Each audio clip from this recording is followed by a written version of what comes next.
we always start off the week talking about, the market for this, for the week, and what was the summary and kind of what happened. And it was a pretty spectacular week, actually. Let me share the chart here for starters.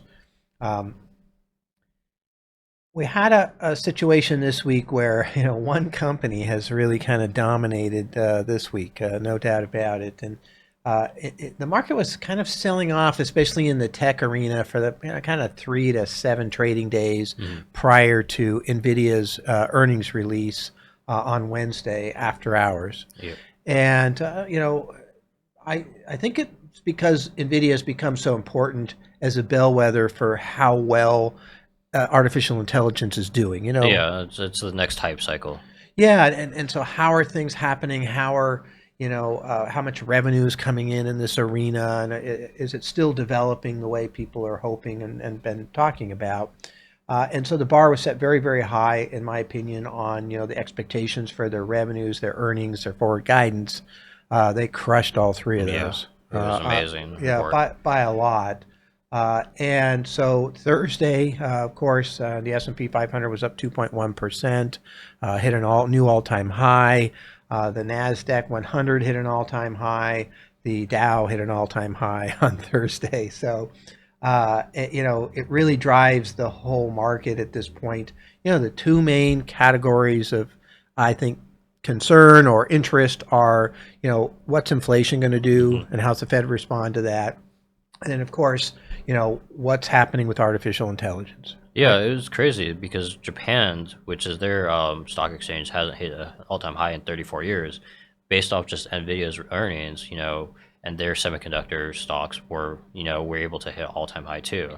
Yeah, it launched kind of a worldwide rally. It's kind of amazing to see that from one company. Actually, I don't recall that happening that often, and how much importance people were putting into that particular earnings report and forward guidance and such too. So I thought it was a really nice piece. It's really first quarter of last year, they announced their earnings, and it was a big surprise. And I think their stock jumped over a couple of days of roughly 40%, and it was just a big number. But if you look at what happened with Nvidia this time, I mean, they 22 billion in revenues for the fourth quarter of this year, or last year, sorry. They came up from 6 billion in revenues the previous year in 2022. That's a huge number. Their earnings were up 486%.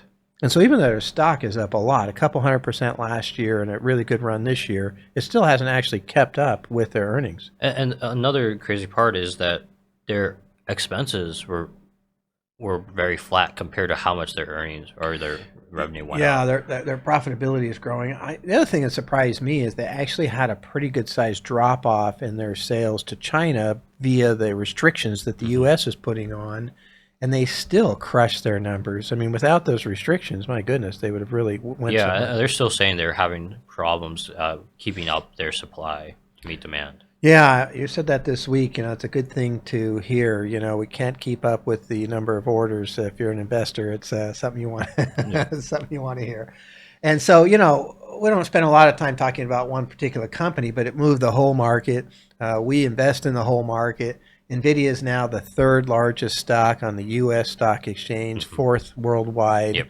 And so, if you buy the S&P 500, it is a market cap weighted index. And so the bigger the company, the more impact it has on the growth of that index. And so, you own a sizable chunk of Nvidia now that it's the third largest as far as that goes. Passed up Amazon, passed up Google. I don't know if it deserves to be as big as those companies. I look at Amazon, I look at how many different product lines they have and, their robustness. But nonetheless, this is the hype arena that we're dealing with as far as that goes. And so let's talk a little bit about NVIDIA and kind of, some of the other cycles that we've been through like this. I mean, if you look at this chart, it's pretty incredible. I mean, look at it go. It just continues to go. Again, this is 1995 to me. I've seen this before. I was very heavily involved with hundreds of clients and hundreds of millions of dollars in the 95 to 2000 run up. I remember very specifically a lot of pieces there. And I remember 95 because there were so many doubters. I mean, I have people come in and talk to me and say, "Oh, it's not going to last," and over and over, and you just keep seeing like, back then, ironically, we actually used the newspaper. Hmm. I mean, that was the .com bubble. It doesn't mean that we had the .com part really ingrained yet. But in 95, you get out the paper and they'd have, the listing for all the stocks. And you could just see it was a plus, plus, plus, plus, plus. I mean, Yeah. everything was plus, and the breadth was outstanding. And it's something I hadn't really seen up until that point, even in my career. And so this type of vertical launch is a lot like that, and kind of what's happening here is reminding me of that. And just a quick take on what's happening with the Federal Reserve and the interest rates. I do think that motion right there, straight up, is easing financial conditions, and Hmm. people are going to spend more money because they feel like they have more money, even if it's just in their 401k. They're Yeah. going to feel wealthier. It's a sign of the stronger economy and all these different types of things. And so, there is some potential threat that this is going to make inflation getting back down to 2% harder. We haven't seen any real evidence of that. If we look at PCE, a core PCE inflation, it is, still doing what it's supposed to do and coming down. So, we'll have to see how that goes. But I do think that the Federal Reserve is going to fade from the picture to a certain degree. We won't be talking about it as much Hmm. um, unless inflation does pick up and they start to talk about actually raising rates. So Yeah. far, they're still saying, hey, we're going to lower rates. It's just later than the market says, right? I mean, that's the consensus. I mean, I've heard a lot of interviews, read a lot of articles. And so, I was saying this yesterday, but, we had an interview yesterday saying, hey, we're probably not going to raise rates for a lot later than you think as a market. And the market didn't care, because NVIDIA and the earnings and the AI is kind of now starting to dominate that. And I've said I'm not sure they'll lower rates this year. I'm not even sure that's a bad thing. Usually it's dangerous because if they leave them up too long, it could cause, big recession at some point in the future. But if you have this kind of economic growth, and I think what you're seeing with NVIDIA is growth. You're Hmm. seeing the backbone of spending and what have you. Now, NVIDIA's big customers are the big seven, Yeah. and so they've got more cash flow than most as far as that goes. But let's just talk about this from a cycle standpoint and kind of what you need to be aware of, because I've been here before. I've said this before. It starts off with the picks and shovels, right? That's Yeah. what this is. The companies that are selling the things that kind of make it happen. So NVIDIA's selling chipsets, GPU chipsets that allow for fast data, analysis with artificial intelligence and what have you. And then it'll move into companies that we're not really talking about at this time, and then it'll move into the crazy companies that we shouldn't be talking about Yep. anyway because they don't have any revenues. They shouldn't be going public, but they will be because that kind of mania is there. If the pattern is the same as the 2000 run up, that's what will be happening. Yeah, you can we saw this pattern also with social media. Yeah. How many companies went public Yep. or just without revenue or Oh yeah. losing money. Yeah. And, And, and not all of them survive, right? I mean, that's yeah. yeah. So here's one that's been going around is a comparison between Cisco and NVIDIA. So Cisco was, there's some big differences between these two companies, believe me. But the one big commonality was they were both picks and shovel companies. They both had a situation where they were providing the resources for this particular arena. One would be the internet, and the other would be artificial intelligence in this case. But the chart looks kind of similar, right, and kind of peaking out. And so we'll talk about what you should be thinking about here if you happen to own this stock. But uh, there's some pretty big differences. Number one is, NVIDIA is much larger. Cisco was sort of I wouldn't say a startup, but close, in that stage. Cisco was selling at 150 times earnings at its peak. We're now at around 60 something on Yeah. NVIDIA. Cisco had developed the router. The couple that developed it did it at Stanford, but they were gone really fast, and venture capitalists took over. And most of their new development came from acquisitions and mergers, which they did really well. And then when that kind of slowed down, that really Cisco's never really recovered from that. Mhm. They got to $80 a share, dropped down to $8.60 at its lowest point, about a year and a half later. They were at 560 billion in market cap. They're short of 200 billion now, right? Yeah. So they've never really recovered from that. Whereas Nvidia is actually sort of reminds me a little bit of Intel. They're constantly developing, an in-house. They don't make them, right? But they Yeah. design them. These chipsets, and also the thing that kind of strikes me about Nvidia, they went from kind of gaming is a hot market for them to Bitcoin mining to now artificial intelligence. So they're being kind of agile too and moving through. I wouldn't call those completely different markets, but Yeah. but nonetheless doing quite well there. There's lots of threats that'll come from outside competitors like AMD is developing a chipset that's supposed to be pretty good, and then of course their own clients, Meta, Microsoft, are trying to develop their own custom in-house chipsets Yeah, also. it gets expensive, and you're competing for product, and you Right. can't buy enough. Right. Is you're not going to want to buy it. Now, here, the reason we're talking about this, we don't have NVIDIA in our portfolio on an individual basis. Some clients have it because they, had it from before. But it's important to understand that, one company can go through a cycle, right? It doesn't mean that your entire portfolio is going to go through a cycle, and it doesn't mean the whole market's going to go through a cycle. It's one of the reasons we really believe in, these big baskets of stocks is to kind of diversify, into different pieces as far as that goes, so that you can, kind of go through if NVIDIA does have some type of a downturn, as far as that goes. So um, here's what you were talking about earlier, this hype cycle, Yeah. right? I really think understanding this market curve is really going to be important now, okay? Because you have to be careful here. I remember very specifically, basically humans, and the stock market is a representation of human emotion. And humans have this tendency to take a chart and just add to it whichever direction it's going, really Hmm. into infinity, whether that's up or down. And so, but there is a cycle to this. And so what happens is the markets continue to run and run and run. And right now we're probably, I would say, in this hype cycle. The dot-com run was 5 years, right? The internet might shorten that, Yeah. right? It seems to me that things move a little faster. Maybe this is a 2.5 to 3 year run. We're already a year into it, a little over a year into it. But this is the reason I'm saying, at least from a standard standpoint of how these cycles work, that we're not at the end, or maybe not even halfway, is only because we don't have the other craziness that comes along, Yeah. right? I always tell a story about bingo.com, as this was at the end of the hype cycle for the .com, and the internet craze. Company goes public, they go from $1 to like $9 a share. Client calls up, wants to buy. I look into it. They didn't even have approval to do bingo. And it was a Florida-based company that just disappeared in the end, right? Because they didn't have revenues. They didn't even have a product, essentially. But Yeah. that's the type of thing we saw. I'll never forget, there was one company that was actually a .com company, and they put .com in their name, and their stock went up 36% that day.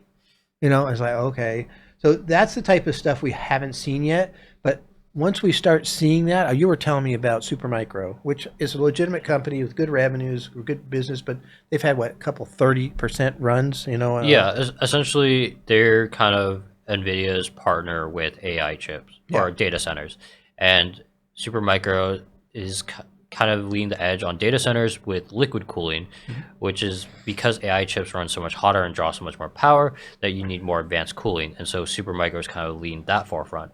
And so, just on Nvidia's data yesterday, Supermicro jumped 30%, and Yeah. so in the last, if you were to buy them a year ago or the beginning of 2020 or 2022, you would have gone about 900% of gains just on that. Yeah. Yeah, and yeah, again, sort of a picks and shovel Yeah. company, really, at this point in time, and a good spot for that. But we start to hear some of these things, just kind of register them and try to figure out where we are in this hype cycle. I don't think we're even halfway through, but and honestly, anything can interrupt these cycles. Hmm. Something major, Taiwan and China conflicts, or whatever can happen, can definitely change these. Federal Reserve starts going crazy and starts raising rates a lot because inflation's getting out of control, could really put a Yeah. dent in. So, be cautious with what we're talking about. We're talking in general terms, but then basically you'll end up kind of, the facing reality. Hey, they don't actually have a license to do bingo. The company goes out of business. Hey, this company doesn't actually have revenue. I remember the SPACs. Remember? Oh my gosh. Oh yeah. Yeah, there was one that was just we were talking about today on Bloomberg Radio on the way in. It's dropped by 75%. And that's the type of, so when you start hearing those types of things, just stand back and say, okay, we're heading for some topping You, motion you here. can think of all the meme stocks too. They Yes. all, had this hype cycle, and Right. now they're all facing reality. Right. Some Yep. of them will probably make it out of Right. this, but some might not. Yeah, and so the actual ultimate market opportunity, right? The liftoff, that's the big piece, and that's where Amazon came from, and that's where the companies that are using, and back in the .com, the companies that are actively using the internet to market and cut costs and create Mhm. efficiencies, they start creating higher and higher earnings per share. So that'll be here with artificial intelligence. That be some actual artificial intelligence companies that come out of this. That'll be the Amazons of that arena, and then you'll end up with a lot of companies making money, more money than they would have by using those products, and then it kind of levels off. And so, we're in that hype cycle. And so, just to kind of point out, once you take off the Chiron there, there we go. This is a really long chart. This is a monthly data point Mhm. chart, right? This is going back to the early 1900s. And so we had the roaring 20s, which came after the pandemic. And it really, there was a lot of interesting things in there. They had 90%, margin, you had to Yep. have 10% down, and all these things that happened. Tremendous run up. So you could have made money in that, but if you stuck with it all the way through, the market dropped 87%, right, and kind of fell below, where it started. Little different. If you look at the .com arena, it didn't fall below where it started. So that second circle there from 95 to 2000, from 95 to the end of 99, really.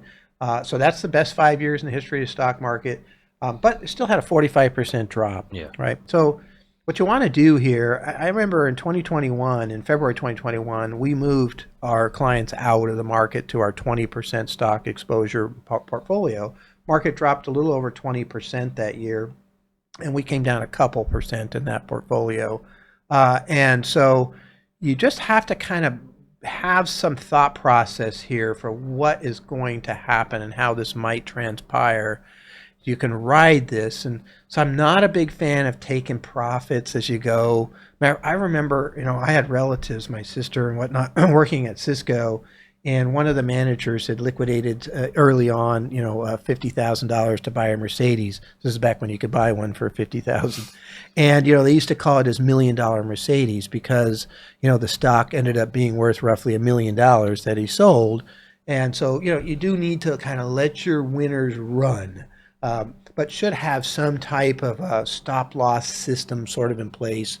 So when things start to truly deteriorate, I'm not talking about like the 10% drop that we just Yeah. had, last year, kind of bigger than that.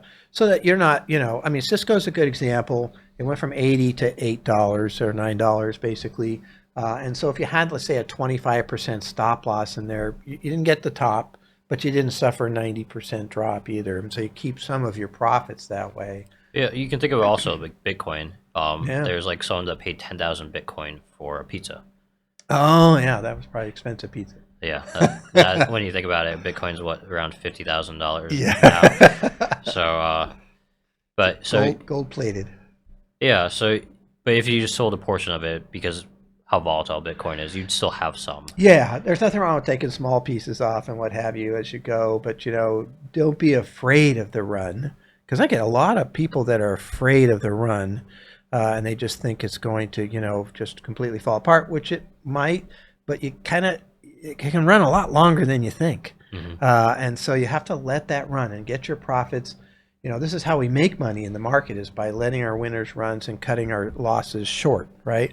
Now, I'm not a day trader. I'm not cutting them at some small number. I might, cut them at 20% or something like that. But anyway, that's the concept. I think that's important to understand when you're looking at, this particular market, because it seems to be, especially with this earnings report, it just kind of solidifies even more kind of the thought process that you and I have been talking about, which is just, this cycle with the combination of the pandemic pent up demand and the artificial intelligence.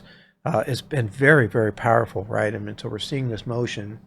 So enjoy that, ride that, figure out how to, maximize that, and then just be ready and watch the signs for what might be happening as this cycle starts to develop. Again, it's a representation of human emotion. It won't be a straight line, but there are some common pieces that have happened throughout time in these kind of hype cycles and Hmm. these mania cycles. Tulip mania is what, from the 1600s, I think. So this has been going on for a long time, and as a crowd, we really can kind of go crazy one way or another as far as that goes. So, but great week, great time to be an investor. Really good time to be in the market with the right pieces right now, and kind of letting our winds ride. Lots of momentum here. Don't be afraid of that momentum. I don't think it's going to change anytime soon, unless there's some big outside influence that comes in and Hmm. changes things. But pretty exciting altogether. So anyway, that's our summary for this week. We actually won't be here next week doing the show, but I will be doing the summary. Just do a quick summary and send that out to and post that on the channel. So look forward to doing that again next week. So